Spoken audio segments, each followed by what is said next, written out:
আপনারা বৈঠক করেছেন বেশ কয়েকজন এমপি তৃণমূলের, তার মধ্যে আপনিও ছিলেন। হুম হুম। বৈঠকটা কোথায় হলো এবং কি হলো যদি বলেন?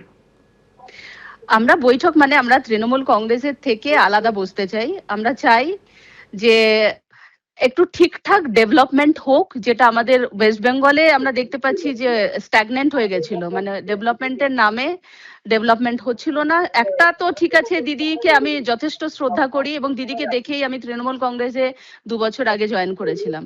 আমি দুদিনের মাথায় ডিসিশন নিয়ে আমি চাকরি ছেড়ে কিন্তু জয়েন করেছিলাম এই দলটা করব বলেই। এবং এই দলে আমি কোনো ধরনের কোনো দুর্নীতি করেছি বা 1 পয়সা নিয়েছি কেউ আমাকে বলতে পারবে না। সুতরাং আমার ইন্টেনশন একদম ক্লিয়ার ছিল, আমি কাজ করব। সেই কাজ করতে গিয়ে আমি প্রথম থেকেই ধাক্কা খেয়েছি। আমি যখন প্রথম ক্যাম্পেনিং এ যাই আমার মানে 2024-এ, প্রথমে গিয়ে দেখি যে বিশাল রকমের গোষ্ঠী দ্বন্দ্বে ভর্তি, কিন্তু আমি কোনোদিন একটা মিডিয়ার সামনে সে কথা আমি বলিনি। আমার মনে হয়েছে না ঠিক আছে চলো, সেই জন্যই বোধহয় আমার এই মুখটাকে আনা হয়েছে এখানে, যে যাতে আমি কোনোদিনই পলিটিক্স করিনি বলে সেই হিসেবে তো আমার কাজ হচ্ছে জেতা। তো আমি সেইভাবে করে আমি কোনো রকমে করেছি। এবং সে সময়ে আমাদের যে ডিস্ট্রিক্ট প্রেসিডেন্ট রবীন্দ্রনাথ চট্টোপাধ্যায়, তিনি প্রত্যেকটা মুহূর্তে চেয়েছেন আমাকে কি করে ওখান থেকে বার করে দেওয়া যায়, কিন্তু যথারীতি এখন একবার ক্যান্ডিডেট হয়ে গেল তো ওরকম করে উনি পারেননি।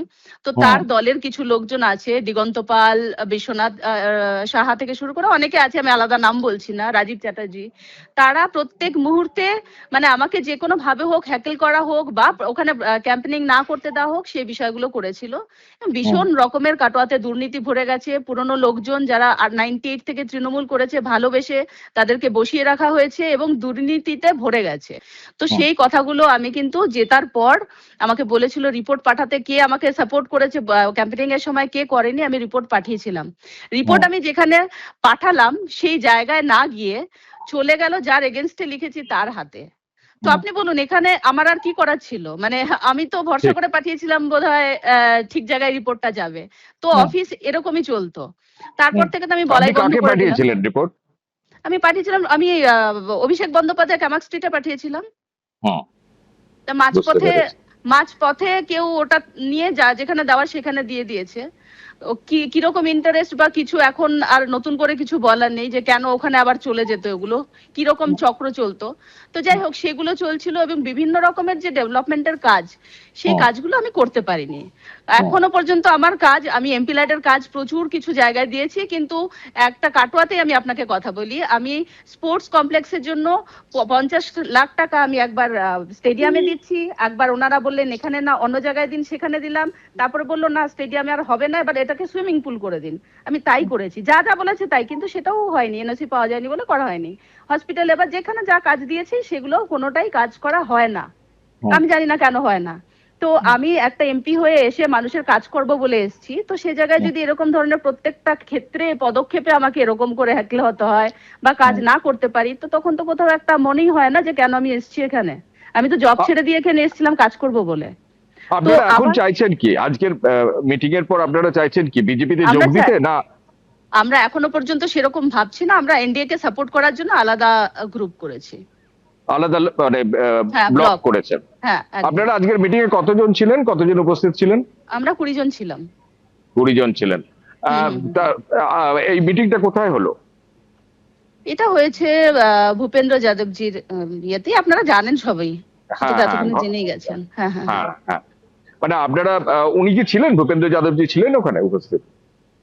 হ্যাঁ ছিলেন উনি। বলছি আপনারা 20 জন এমপি চান যে আলাদা একটা ব্লক তৈরি করে এনডিএ কে সাপোর্ট করতে? হুম। কারণ আমরা দেখতে পাচ্ছি পশ্চিমবঙ্গে দুদিনের মধ্যে, কয়েকদিনের মধ্যে, 1 মাসও হয়নি, হুম। যেভাবে মানে দেখুন আমরা সত্যি কথা বলতে করাপশন চাই না, হুম। সেই জায়গা থেকে মুক্তি চাই। প্রত্যেকটা জায়গায় যেরকম বেরোচ্ছে না, মানে লজ্জা করছে আমার। হুম। মানে এটা হয়তো অনেকে ভাববে যে এতদিন কি জানতে না, সত্যি হুম। জানতাম তো কিছুটা, কিন্তু এইরকম জানতাম না। মানে এক একটা হুম। যা বেরোচ্ছে প্রত্যেক দিন, লজ্জা হুম। করছে। আমি এত চোর চোর অপবাদ আর নিতে পারছি না, একদম হুম। পরিষ্কার কথা। অনেকে হয়তো এটা নিয়ে বলবে নাটক করছে বা এই করছে, আমার হুম। কিচ্ছু যায় আসে না তাতে।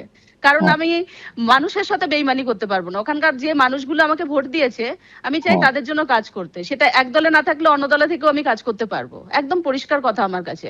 কারণ সেই লোকগুলো জেতানোর পর প্রত্যেকটা লোকই, সে টিএমসি হতে পারে, সে বিজেপি হতে পারে, কংগ্রেস হতে পারে, সিপিএম হতে পারে, বা না ভোট দিতে পারে, সে প্রত্যেকটা লোকই আমার কাছে ইকুয়ালি ইম্পর্টেন্ট।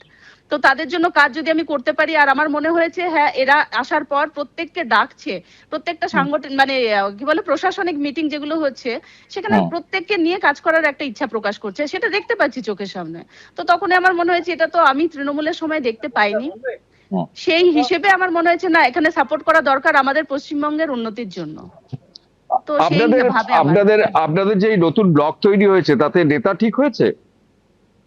এখন পর্যন্ত আমাদের যা ছিল, কাকুলিদি চিঠি দিয়েছে। কাকুলিদি যেহেতু চিফ হুইপ, উনি তো এগুলো মানে নিয়ে যাবেন সামনে, তারপরে দেখা যাক। মানে কাকুলিদির নেতৃত্বে আপনাদের এই ব্লকটা তৈরি হয়েছে আপাতত।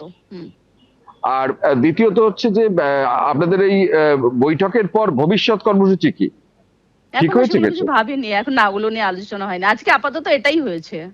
বৈঠকটা আজকেই ছিল তো? হ্যাঁ, আজকেই ছিল। আর আপনার মাধ্যমে আমি আমার এলাকার সকলকে আমি জানি না আমি কি বলবো, আমি তাদেরকে এটুকু জানাতে চাই যে আমি তৃণমূলে থাকি বা অন্য কোনো ব্লকে থাকি বা যাতেই থাকি, আমি আপনাদের পাশে আছি। এটা প্রত্যেকটা তৃণমূল কর্মী হোক বা বিজেপি কর্মী হোক বা যে কোনো মানুষ হোক, সাধারণ মানুষ হোক, আমি তার কাছে এটুকু বলতে চাই আপনাদের মাধ্যমে। আপনাদের 29 জন এমপি লোকসভার আছেন, হ্যাঁ, মানে তার মধ্যে 20 জনই এমপি আজকের এই সিদ্ধান্ত নিয়েছেন বলে বলছেন। এই 9 জন মানে আমি বাকি যারা নেননি তারা কে কে আছেন আর যাননি আজকে উপস্থিত ছিলেন না? সেটা আমি বলতে পারবো না, সেটা আমার বলা ঠিক নয়। আর তাদের কাছ থেকে জানতে পারবেন। আর আমার মনে হয় এটা হয়তো নাম্বার আরো বাড়বে, আমাদের আরো নাম্বার বাড়বে। ঠিক আছে। লাস্ট প্রশ্ন হচ্ছে যে ঋতব্রত বন্দ্যোপাধ্যায়ের যে মডেল রাজ্যে দেখা যাচ্ছে যে আলাদা ব্লক করা, সেখানে দিল্লির কি সেম মডেল আলাদা ব্লক করে এনডিএ কে সাপোর্ট করা? একদমই। আমি এতদূর পর্যন্তই জানি। দেখুন, আমি খুব ক্ষুদ্র একটা মানুষ, ঠিক আছে? আমি পলিটিক্স অত বুঝি না, আমি মানুষের ভালোটা বুঝি। তো সেই হিসেবে আমি এইটুকুই বলতে পারি যে আমার মনে হয় এটাতে হয়তো আমাদের লোকের জন্য ভালোই হবে, খারাপ কিছু হবে না। এনডিএ এর প্রত্যেকটা ইস্যু আমি সাপোর্ট একদমই করি না, কিন্তু তবু আমার মনে হয় কিছু কিছু জিনিস আছে যেগুলো আমাদের ওয়েস্ট বেঙ্গলের জন্য অ্যাটলিস্ট এখন আমি সামনের মানে কিছু বছর বা কিছু দেখতে পাচ্ছি যেখানে ওয়েস্ট বেঙ্গলটা নিশ্চয়ই ডেভেলপড হবে, যেভাবে পিছিয়ে পড়েছিল তার থেকে অনেকটা এগিয়ে যেতে পারবো আমরা। দিল্লিতে গোপন বৈঠকে তৃণমূলের বিদ্রোহী সাংসদরা, অন্তত 20 জন তৃণমূল সাংসদ আছেন এই গোপন বৈঠকে। এবিপি আনন্দ, এগিয়ে থাকে, এগিয়ে রাখে।